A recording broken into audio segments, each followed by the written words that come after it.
Mesdames et messieurs, bonsoir et bienvenue sur la meilleure des télévisions. Vous avez l'occasion et l'opportunité de suivre les décideurs. C'est vrai que c'est ça l'intitulé de l'émission, mais réellement ceux dont nous recevons dans cette émission sont des décideurs, des influenceurs, ceux qui participent aux grandes messes des décisions.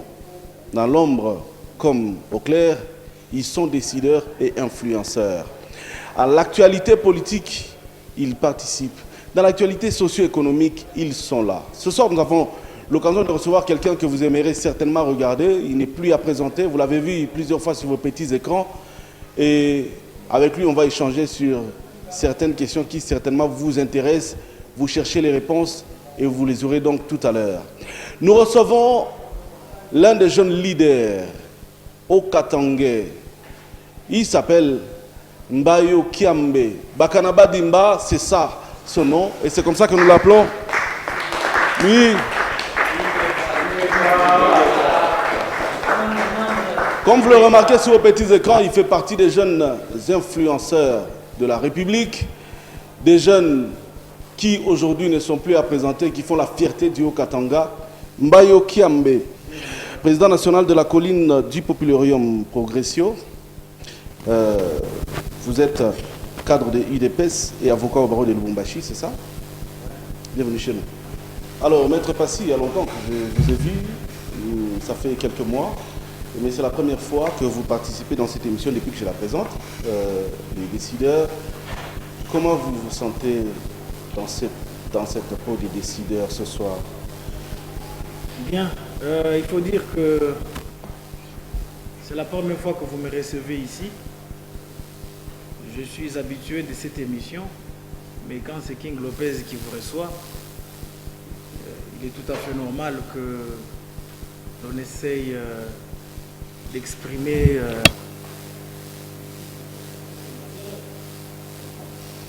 Maître, comment va la COPOP? Elle se porte bien. Nous venons d'installer quelques dernières fédérations à Mbandaka, à Kisangani et à Matadi. La COPOP continue son bonhomme de chemin au sein de l'Union pour la démocratie et le progrès social. Donc, COPOP continue à faire partie de l'Union pour la démocratie et le progrès social, le parti présidentiel. Tout à fait. Maître Passy, 3 années se sont passées depuis l'accession de Félix Tshisekedi Chilombo à la présidence de la République démocratique du Congo. Est-ce que vous pouvez faire une sorte de peinture? Bien, alors on ne sait pas le faire dans 45 minutes, mais nous allons essayer de fournir des efforts assez explicatifs pour parvenir à trouver l'essentiel du rapport. D'abord, je dis pour un leader politique, pour la marche d'un pays, dans un régime semi-présidentiel, où le président de la République est le chef de l'exécutif et le Premier ministre est chef du gouvernement, issu de la majorité parlementaire, que Fachi n'avait pas quand il accédait au pouvoir. Son premier gouvernement, pendant 2 ans, le gouvernement a été conçu de beaucoup de pépins. Mais ce que les gens ignorent, c'est que même dans les 100 jours qui ont été amorcés sous le gouvernement transitoire de Bruno Tshibala, en dehors des pépins que vous connaissez sur les maisons préfabriquées, les ponts ont été jetés. Vous parlez de Bruno Tshibala, vous parlez... Non, mais les 100 jours ont été lancés pendant qu'on n'avait pas encore un Premier ministre. Ah, ok. Alors, les ponts ont été jetés, des réalisations avaient été avancées en termes de routes, en termes d'infrastructures, à la seule exception que nous avons connu des problèmes, évidemment, de malversation financière, puisque le problème du Congolais est dans son âme, et que les maisons préfabriquées sont les seules choses qui ont souffert de leur finalisation. Effectivement, il y a eu des procès là-dessus. Je voudrais lancer un élément important, c'est que depuis que le Congo est Congo, c'est la première fois dans l'histoire politique et générale du Congo, un procès auquel sont intéressés des politiques, l'on retourne à la République 167 millions dans les trésors publics. Donc dans ce procès 100 jours-là, on a retourné 167 millions à la République. Et donc, ce gouvernement FCC Cash a pris naissance. Nous nous sommes finalement rendus compte que c'est un peu comme dans l'histoire de l'apologie biblique qui dit entre Israël et Amalek, il y aura guerre de génération en génération. Nous étions en pleine coalition avec nos amis du FCC. Chaque fois que le chef de l'État pouvait convoquer un conseil des ministres, nous prenions des résolutions pour le bien-être du peuple. Mais quand ils sortent, ils allaient tenir un dédoublement de conseil des ministres à Kingakati, à contrario des résolutions prises. Voilà pourquoi, contre vents et marées, tant bien que mal, il y a des choses qui ont été réalisées pendant les 2 ans de la coalition FCC Cash, mais beaucoup de choses ont été jugulées du fait de la mauvaise foi de nos amis de la Kabylie. Dieu merci, le président de la République avait fini par taper taloche sur table. Il a mis fin à cette aventure. Nous nous sommes retrouvés dans l'histoire du gouvernement FCC Cash. Mais il faut préciser qu'en dehors des difficultés politiques que l'on pouvait avoir à l'occasion du gouvernement FCC Cash, il est une réalité impondérable qui était entrée en ligne de compte, s'appelle Covid-19. Imagine-toi si des pays comme les États-Unis ont fait recours à des budgets supplémentaires de 800 milliards. Mais que dire d'un pays comme la RDC, que Félix Tshisekedi a hérité pourri, où il n'a trouvé qu'1 milliard de dollars dans le trésor public. Les difficultés du gouvernement Ilunga Kamba, en dehors de celles politiques dont je vous parle, il eut aussi des difficultés impondérables provoquées par Covid-19, puisque notre pays a une économie extravertie. Alors, entre-temps, FCC Cash tombe dans son cercueil. Nous voici avec le gouvernement des Warriors. C'est des gars formidables, des gens appréciés. Au bout de 10 mois, ils vous ont fait les 100% des assignations pour vous pondre un budget de 10 milliards que le Parlement a majoré à 11 milliards. Pour une fois dans l'histoire, j'ai étudié l'histoire de Blumenthal quand notre pays avait des problèmes bancaires.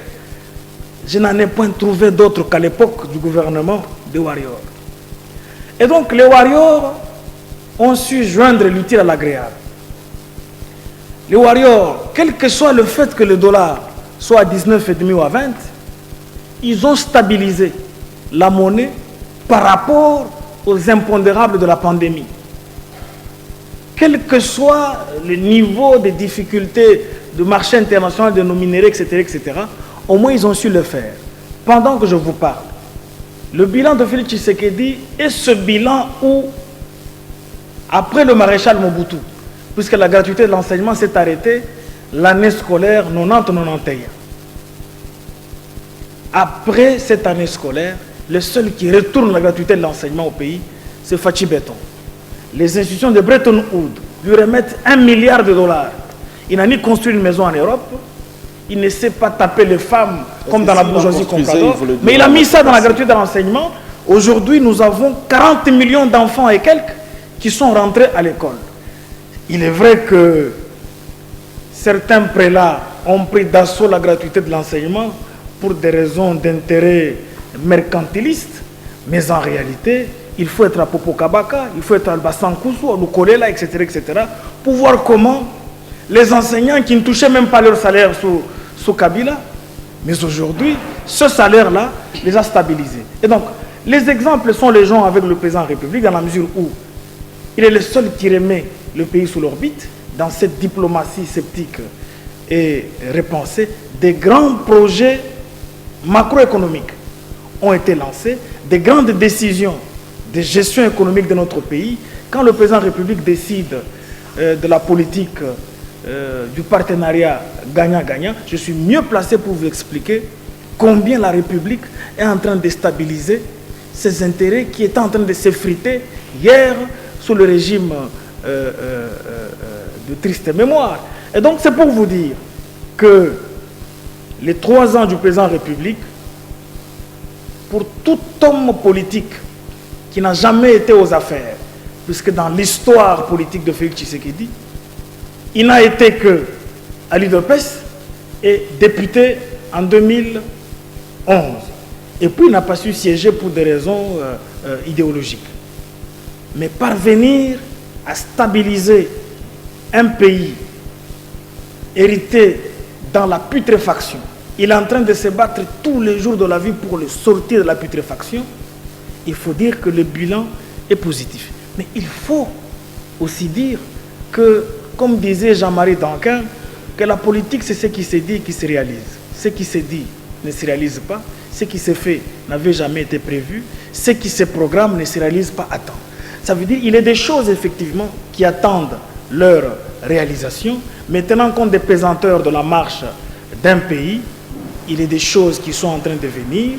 Je vous donne un exemple le plus patent, c'est que depuis que le Congo est Congo, les maisons administratives dans nos 145 territoires datent de l'époque coloniale.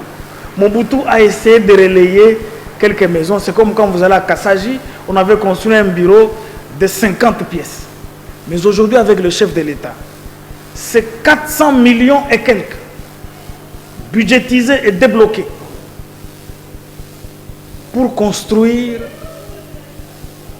des infrastructures, soutenir la coopérative collective dans les 145 territoires.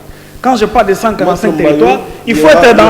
Il y aura des questions par rapport à ça, mais on se rend compte que dans toute votre allocution, on peut déduire, conclure que le bilan de Félix Antoine Tshisekedi est positif, c'est ça? Si, mais je dis et je le répète que le bilan du président de la République est positif. Les gens commettent des erreurs, surtout les détracteurs. Ils pensent que quand on pose la question de savoir quel est le bilan de la gestion de ton foyer, ils pensent que la réponse, ça serait 3 plus 5, ça donne 8. Non. Ici, il s'agit d'une gestion de la République. Donc, cela se présente toujours de manière diachronique.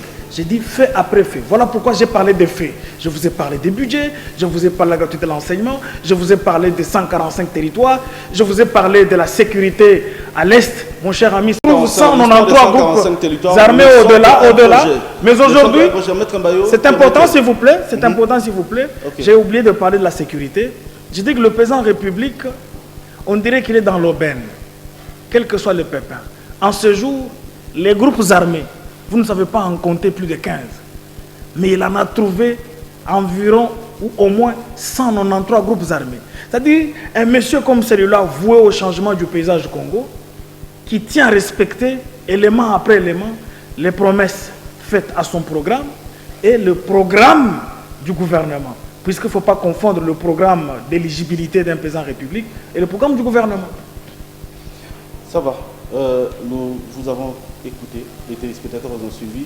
Certainement qu'il y aura d'autres questions qui viendront dans un autre numéro de cette émission. Mais évoluons quand même. Maître Mbayo, l'insécurité en République démocratique du Congo sont parmi les points que vous avez soulevés dans les points positifs du bilan du président de la République. Cependant qu'ici à Lubumbashi, les nuits deviennent fiévreuses. Parlant du panier de la ménagère, aujourd'hui on ne sait pas dire que le pays est stable avec ses prix qui sont galopants, instables chaque jour. L'électricité, c'est compliqué. Il y a plusieurs points qu'on peut soulever qui montrent que vous avez accusé les FCC à tort et aujourd'hui vous ne savez pas relever le défi. Oui, mais écoutez, le FCC reste et demeure accusable puisque nous avons hérité d'eux un patient à l'agonie. Nous sommes en train de nous battre pour lui insuffler un nouveau souffle. Vous parlez de l'électricité, mais mon cher ami, ça fait 40 ans que dans le nord Ubangi, ils n'ont jamais vu une ampoule être allumée. Il aurait fallu Fachi Béton pour que les gens aujourd'hui passent nuit dehors, sauf la pluie équatoriale qui tombe et qui les oblige de retourner dans les maisons. L'électricité reste un grand chantier. Voilà pourquoi le président de la République a heureusement finalisé la question de Inga 3, où il faut aller à 8 phases, puisque dans 8 phases, ça ne sera pas simplement le Congo qui en sera bénéficiaire, même certains États africains qui en sont nécessiteux. Vous êtes plus dans les projets que les réalisations. Oui, mais écoutez, mais les réalisations naissent des projets. Les réalisations ne tombent pas du ciel comme de la manne. On les projette, et puis dans des domaines en termes de milliards, avec la mondialisation actuelle, on ne vient pas jeter son argent comme par la fenêtre. Beaucoup d'investisseurs traînent à venir. Pourquoi? Les gens ne le voient pas parce que les gens attendent les investisseurs à la output. Mais ils sont là, ils font les études de prospection, ils font les études de faisabilité qui peuvent vous prendre 8 mois, 1 année, 2 ans, etc., etc. Donc par rapport à la question de l'électricité, le président de la République a été dans l'espace Kassai, où vous avez vu le barrage de Tchala et de Katende, les choses ont été relancées. Donc ce n'est pas non plus un péché quand un président de la République va constater un retard dans l'exécution d'une affaire. Vous êtes sans savoir qu'il est des projets comme Boussanga, comme Nzilo, etc., etc. Il y a un autre barrage qui vient de prendre fin dans le Bas-Congo. Kinshasa n'aura plus de problème d'électricité. Et les Brazzavillois qui ont appris cette affaire se frottent déjà les mains. C'est-à-dire, les choses sont en train de se réaliser. Certaines choses sont en train de venir en réalisation. Je ne peux pas venir ici tenir un discours mensonger comme pour essayer de peindre autrement. Je vous présente la réalité. Mais vous parlez du panier de la ménagère. Mais j'ai toujours dit, le panier de la ménagère est à la output, en aval. Mais pour que le panier de la ménagère soit rempli, qu'est-ce qu'il faut? Il faut en amont que l'on puisse constituer une enveloppe de production. Mais l'enveloppe de production, dans le cas sous examen, c'est quoi par exemple? C'est par exemple ce budget de 11 milliards que nous avons depuis que le Congo est Congo. Et on va essayer de répartir selon l'ordre d'importance. Et c'est de cette manière-là que d'une manière ou d'une autre, les choses vont essayer de bouger. Vous comprendrez pourquoi nous avons affaire en ce jour à un gouvernement sincère. Le voici en train de s'impliquer dans l'histoire du carburant. Ce qui me plaît, c'est qu'aujourd'hui, nous allons revenir à Petrozaïr, qu'on appelle aujourd'hui Sonaïdroc. Plus de 120 millions de dollars sont débloqués pour que Sonaïdroc accède à des raffineries en tant qu'entreprise publique de l'État, effectivement placée dans les secteurs marchands, pour nous amener les carburants et les vendre à moins cher. Pourquoi? Puisque ceux qui ont été bénéficiaires des exonérations, des exemptions sous la famille présidentielle d'hier, sont devenus millionnaires, mais ils ont manqué l'amour pour la République. Je ne parle pas du prix, mais je parle de ceux qui étaient habitués à s'enrichir sans payer les redevances, la fiscalité, la parafiscalité. Aujourd'hui, essayent d'une manière ou d'une autre pour essayer de compliquer la vie à cette pauvre population. Vous comprendrez par là que l'ennemi du Congolais, c'est le Congolais lui-même. Fachi ne sait pas fabriquer de nouveaux Congolais.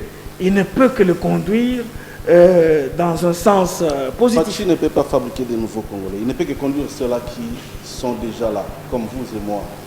Passi Mbayo, pourquoi vous n'aimez pas Fachi? Vous me posez une question un peu crescendo. Dire que je n'aime pas Fachi. Mais mon cher ami, j'ai été 2 fois candidat. Ma dernière candidature, c'était aux législatives nationales dans cette ville.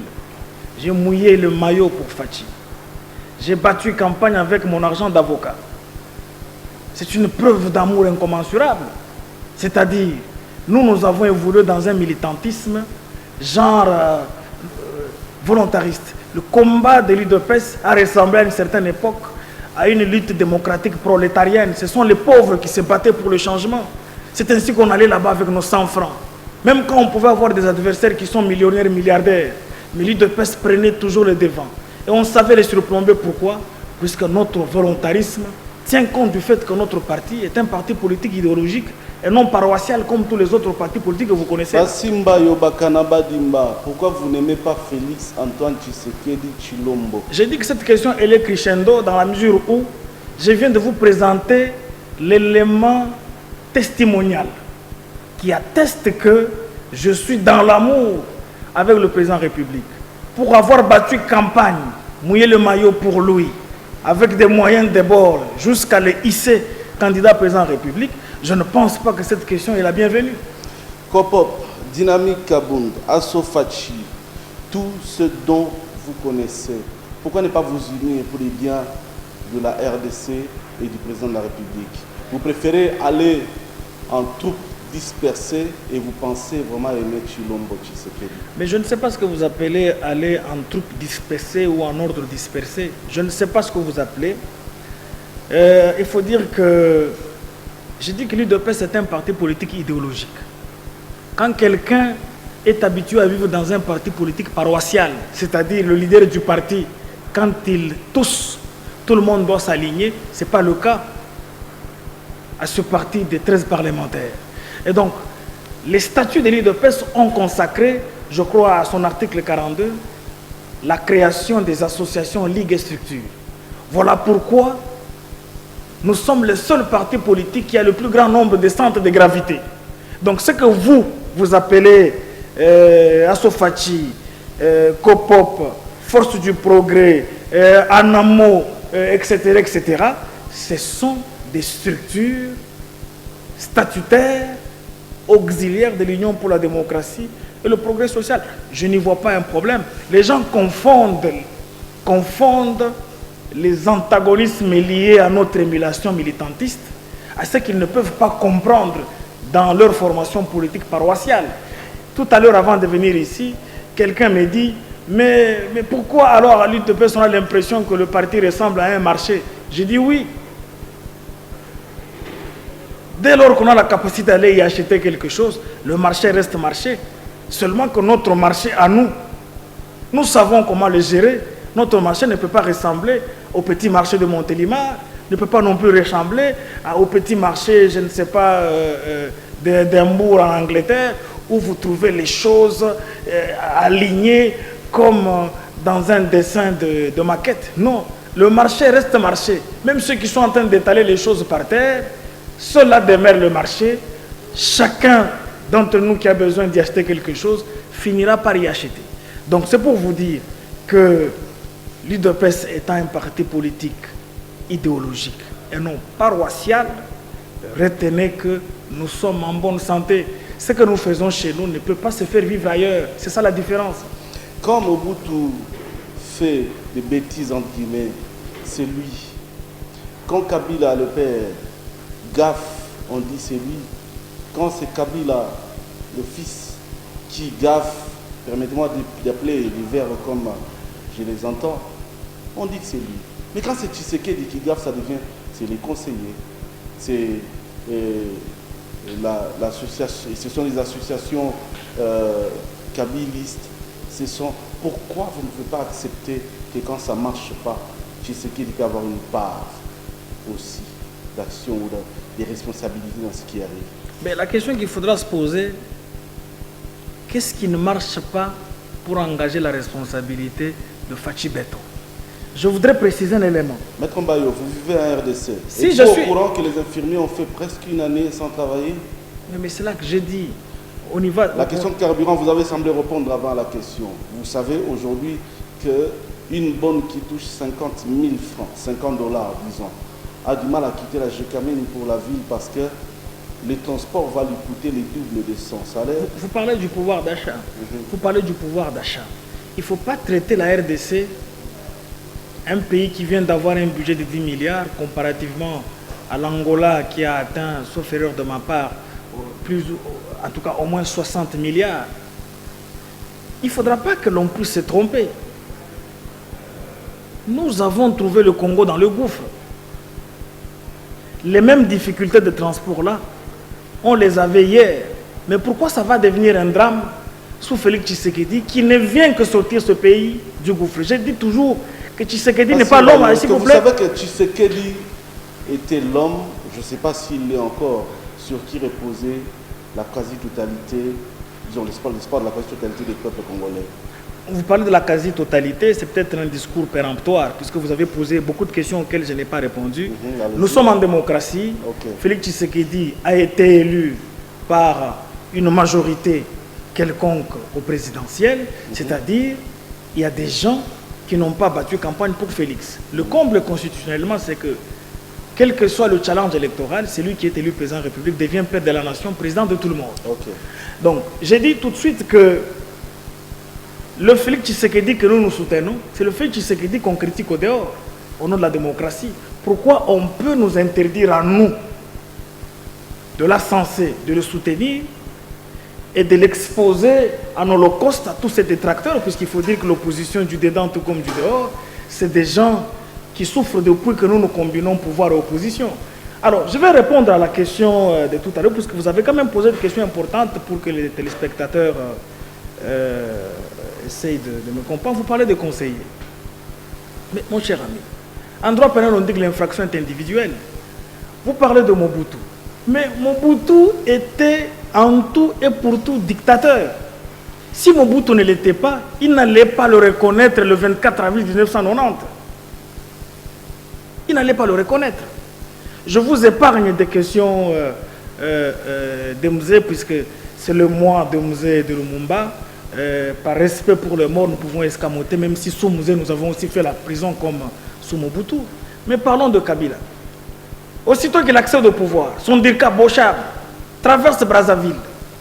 Il prend 36 millions de dollars qui revenaient à la SNEL. Cet argent s'est évaporé. Pourquoi ne pas dire que c'est là? Mais Félix Tshisekedi, depuis qu'il est au pouvoir, avez-vous appris qu'il a malversé financièrement quelque part? Non. Est-ce que les bêtises de l'entourage de Félix Tshisekedi, nous pouvons les mettre sur la tête de Félix? Puisque déjà il y a eu le procès 100 jours.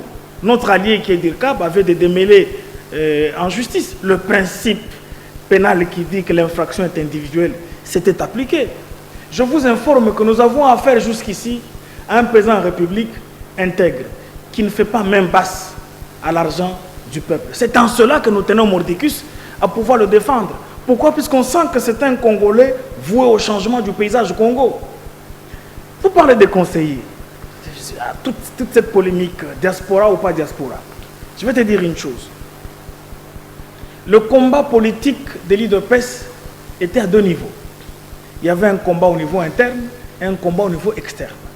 Nos amis de la diaspora, pour te dire vrai, notre combat démocratique ressemblait un peu à une démocratie prolétarienne. C'est l'opération Tshisekedi du faux président. Un héros pour chaque combattant.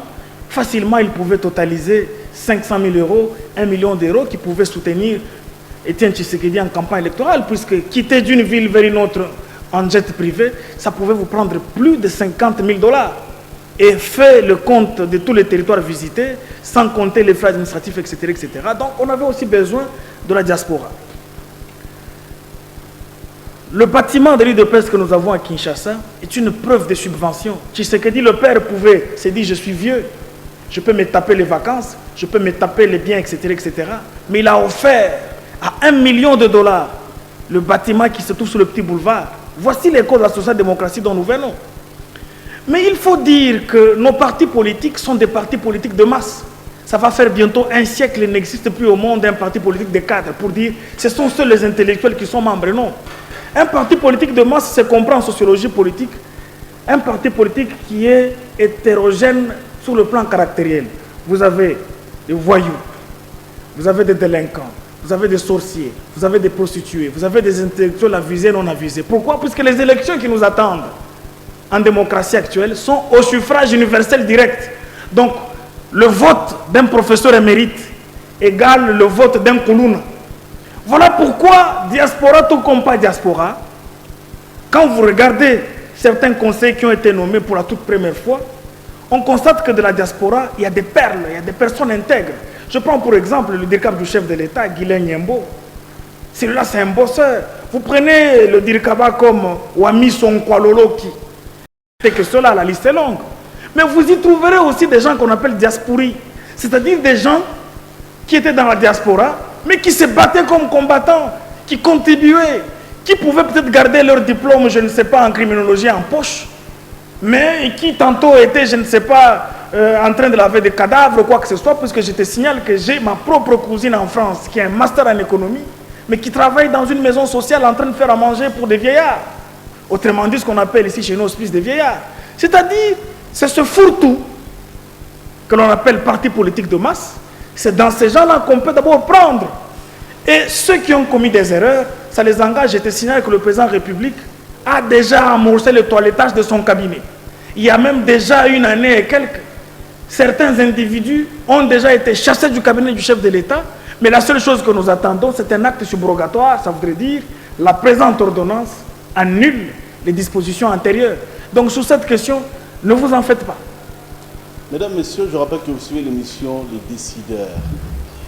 Passimba Yobakanaba Dimba est notre invité de ce soir, l'un des jeunes importants que compte la RDC. Ça m'engage certainement, mais vous savez le vérifier. Entre-temps, ce qu'il dit, il n'engage que lui. Maître Mbayo, Tshisekedi finit son mandat comme président de l'Union africaine. Déjà, il a pris d'autres charges pour ce qui est de l'Afrique de l'Ouest. Quand est-ce qu'il aura le temps pour la RDC, sa RDC, qu'il attend à temps plein?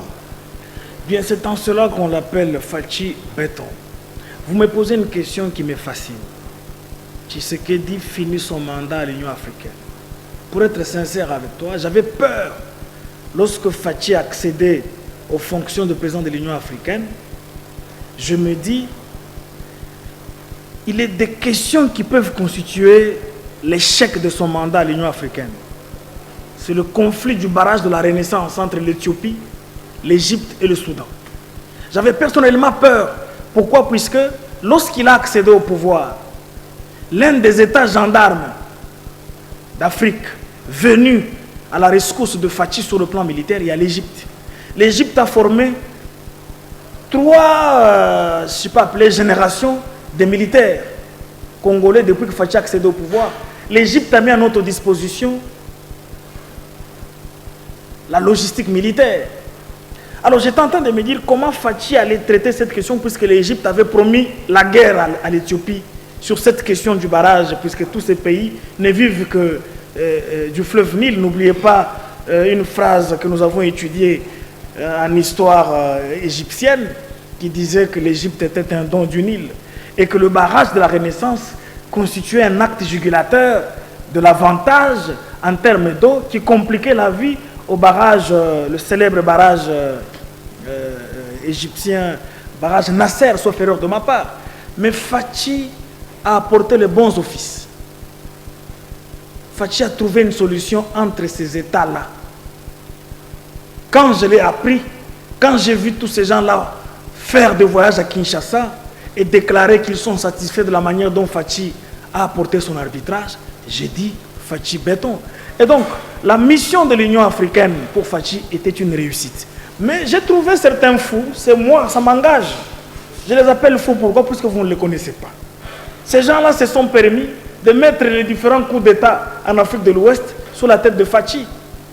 Mais oubliant que l'Union africaine n'est pas une organisation supranationale, comme l'Union européenne. L'Union africaine est une organisation entre États africains. Et puis jusqu'ici, l'intégration n'est pas totale et la coopération n'est pas totale. Donc on mélange un peu d'intégration et un peu de coopération. La sécurité est a priori une question souveraine des États. Pourquoi nous n'avons pas appelé les Africains à venir nous aider à bouter dehors les ADF et les Codeco? Pourquoi l'armée congolaise se bat en état de siège? C'est-à-dire la question de bouter dehors l'ennemi de la RDC, congolais ou pas, ou en complicité avec les ennemis de la République, est une question souveraine. Donc le coup d'État au Burkina Faso est un problème interne. Le coup d'État au Mali est un problème interne. Le coup d'État en Guinée est un autre problème interne. L'assassinat du président tchadien, le maréchal Idriss Déby, est une question interne. Notre problème, c'est de pouvoir résoudre des questions qui peuvent porter atteinte à la paix.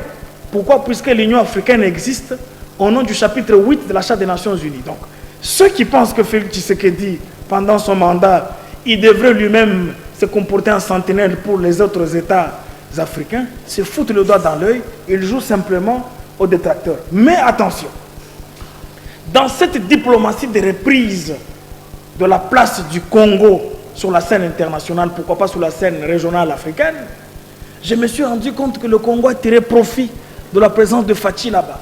Non seulement que nous y avons du personnel désormais à l'Union africaine, mais on a tiré beaucoup d'avantages. Toutes ces organisations sous-régionales étaient donc obligées de venir trouver solution chez nous. Je rappelle que Félix Tshisekedi a apporté la paix entre l'Ouganda, le Rwanda et le Burundi. La question s'est terminée comme suit. Ouais. Vous parlez bien et trop. Félicitations. Je crois qu'en tant qu'avocat, ça vaut son présent. Non, mais je vous en rappelle, je réponds à vos questions. Je peux parler trop, mais je réponds à vos questions. La question était celle-ci. Quand est-ce que la RDC de Passimbayo de King Lopez Kanyunda, de Rodrigue Katoulou va tirer bénéfice du mandat à temps plein de Fachi. Toutes ces explications... Alors vous venez d'ajouter un dernier substantif, à temps plein. Le président de la République est toujours à temps plein. Pourquoi? Puisque le président de la République est une institution. Je comprends que peut-être que vous voulez parler du père de la nation ou du chef de l'État. Mais quand il s'agit d'un président de la République, il est là avec nous. Même s'il prend son... Vous voyez Fachi prendre l'avion et se déplacer. Pourquoi quand il est à l'étranger, on ne vient pas occuper son fauteuil à Kinshasa? C'est le président de la République qui est là. Quand est-ce qu'il va s'occuper de la RDC? Mais il s'en occupe tous les jours. Depuis qu'il est à l'Union africaine, il tient le conseil des ministres chaque vendredi. Mais c'est un bosseur formidable. Il s'occupe du Congo comment? Il s'occupe selon la Constitution. Voilà pourquoi il est présent à tous les conseils des ministres. Depuis qu'il est à l'Union africaine, peut-être il en a raté 3, 2 il en a raté puisqu'il devait mettre fin à cette aventure du FCC Cash. Mais un seul conseil des ministres a été raté pour des raisons de COP26, sous son faveur de ma part. Et le premier des Warriors a su raccorder les choses comme la Constitution l'exige. Il est aujourd'hui à la CAC. Vous avez parlé seulement au COPAP ou encore aux journalistes. Vous avez parlé de ce parti qui est un parti des masses. Est-ce que vous pensez que cette dame qui vous vend les légumes au marché Shindaika vous écoute et vous comprend facilement? Mais je parle français, mais l'émission est en français, sauf s'il y avait quelqu'un qui pouvait interpréter. J'imagine. On n'a peut-être pas besoin d'interpréter les mots, mais on a peut-être besoin d'interpréter le contenu. Et c'est à vous-même de le faire parce que vous voulez bien parler à ces gens-là. Mais tout à fait, mais j'ai dit quand même à ces gens-là que Bashko na wasiwasi, Bashko na boka, du président de la République, Eko na cheye kila shiku. Anafia kwa chale mambo ya Union Africaine mu une semaine ou mu 10 jours hapo mashiku 10. Kisha yeye ulasha kuingia mambo ya CAC. Hapa tu tunasema wewe mambo ya CAC. On dit que le Congo possède 60% de la forêt équatoriale qui sauve les Occidentaux des effets à gaz à effet de serre. Mais il s'agit de quelle organisation? La CAC. Il n'y a que la CAC qui transporte la forêt qui sauve le monde. Et le Congo a 60% dans cette cuvette centrale. Voilà pourquoi le chef de l'État à COP26, pendant qu'ils étaient en train de se tapoter épaule sur épaule avec les Biden, avec les Macron et que sais-je encore, il a appelé son Patrice, qui est Sassou, en lui disant « avant 100 milliards, il y a forêt efficace. Tout le monde a 10 milliards. Il y a 10 milliards qui arrivent. Vous avez vu la ronde que fait Vabazaïba. Il est devenu un ministre de l'Environnement, on dirait dans l'aubaine de l'argent. Tout est en train de descendre ici. Les délégations viennent, comment il faut financer, et techniquement, et tributairement. Désormais, même quand on a des difficultés pour certains barrages, comme le barrage de la province du Haut-Ouélé, mais quand l'argent vient, on finit cette question de barrage, eh bien mon cher ami, on aura l'électricité dans nos villages. Ce courant-là de Haut-Ouélé va arriver jusque dans le Maniema et dans le Sankourou. Puisqu'il faut prendre environ 600 km pour prendre le courant de Tchala et l'amener dans le Sankourou. Donc finalement, Philippe Tshisekedi a taillé le chemin pour 6 milliards qui viendront au nom de la forêt. Pori. Ipori, tu enfant au Makala. Mais Nazala, 6 milliards.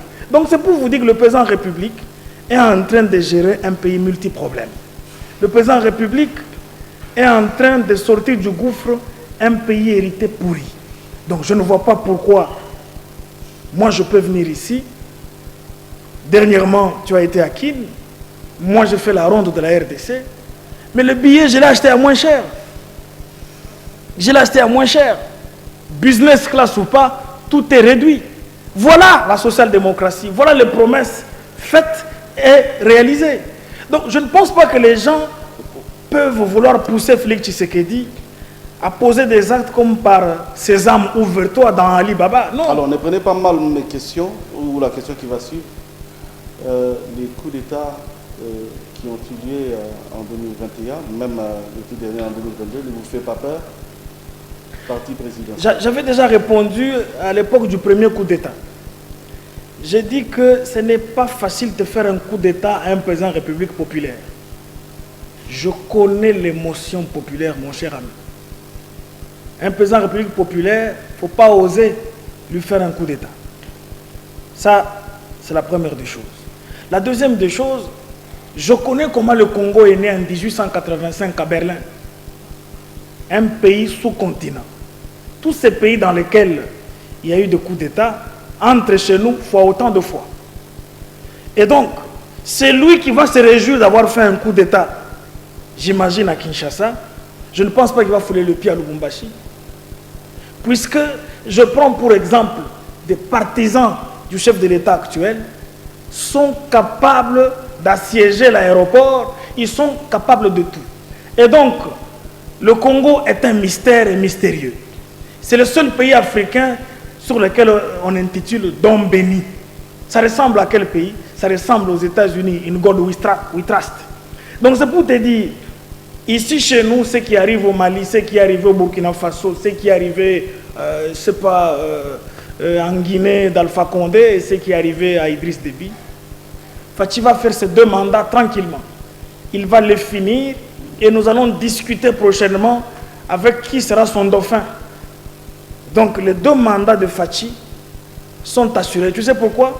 Puisque dans notre constitution, le président de la République est élu au suffrage universel direct à un seul tour. Donc quand il a la majorité, même de 5 points, il passe président de la République. Or, de manière naturelle et sociologique, le président de la République, quand tu regardes simplement, en commençant par son parti politique, c'est le seul qui tient des meetings tous les jours de la vie.